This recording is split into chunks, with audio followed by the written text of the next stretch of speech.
हे असे या साईजमध्ये गोळे बनवायचे। आता गोळे लाटून घेऊयात।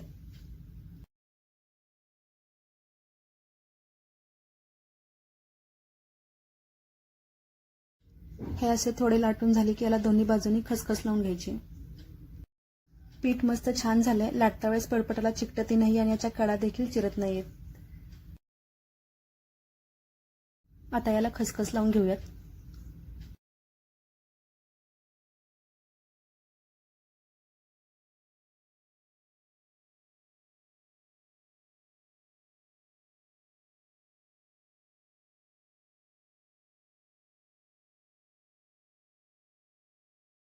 हे अशी दोन्ही बाजूनी खसखस लावून झाल्यानंतर चपातीपेक्षा थोडे जाडच लाटून घेऊयात।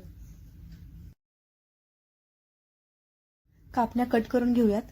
कापण्यांचा आकार हा शंकरपाळीपेक्षा थोडा मोठा असतो, तर आपल्या आवडीनुसार छोट्या मोठ्या साईजमध्ये कापण्या कट करून घ्यायच्या। या थोड्या जाडच ठेवायच्या, छान खुसखुशीत होतात। कापण्या जर पातळ केल्या तर खूप कडकडीत होतील।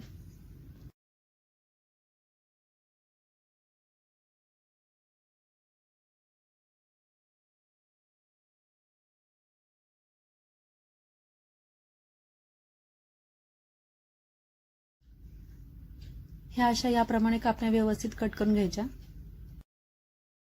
हे काही शेप आहेत, तर थोडेसे क्रिएटिव्ह म्हणून कापण्यांचे वेगळे शेप करून घेतलेत।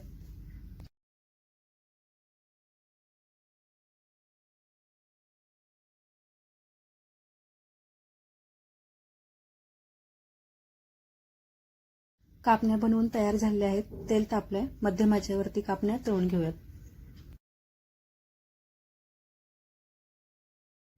कापण्या ह्या गॅस मध्यम आचेवरती ठेवूनच तळायच्या।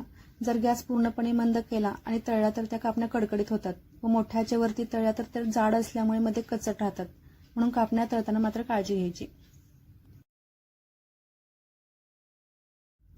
अशा या दोन्ही बाजूनी व्यवस्थित परतून कापण्या तळून घ्यायच्या। हलका बदामी रंग आला की कापण्या काढून घेऊयात। याचप्रमाणे आपण बाकीच्याही कापण्या तळून घ्यायचेत।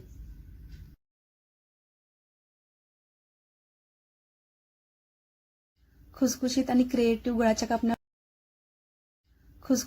क्रिएटिव्ह गुळाच्या कापण्या बनवून तयार झालेत।